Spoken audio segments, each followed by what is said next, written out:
ప్రాచీన కాలంలో మథుర అనే రాజ్యాన్ని ఉగ్రసేనుడు పాలించేవాడు. అతని కుమారుడు కంసుడు క్రూరుడు, దుర్మార్గుడు.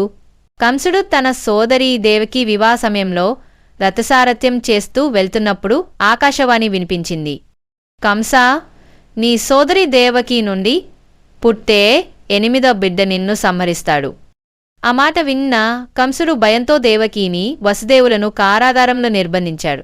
ప్రతిసారి దేవకీకి పుట్టిన శిశువును చంపేవాడు. భాద్రపద కృష్ణపక్షం అష్టమి రోహిణి నక్షత్రం వెలుగులో శ్రీకృష్ణ కంసుడి అతిశయ బాహ్యం పలుకుబడి, నేను ఆ శిశువును వదిలేదా? అటు బిడ్డ మాట కామెంటరీ చేస్తుంది. నేను యోగమాయ స్వరూపమైన అతడు బంధాలు తెరచి మృగిలను నిద్రపెడుతూ నందాగోపాల ఊరిలోకి వెళ్లించబడినాడు. అభినయ వసుదేవుడు శిశువు తలపై మీసాలకొని నీతమైన బృందావన ఆశ్రయం చేరినాడు. ఆ రోజే జన్మాష్టమి, దైవం జన్మించిన రాత్రి.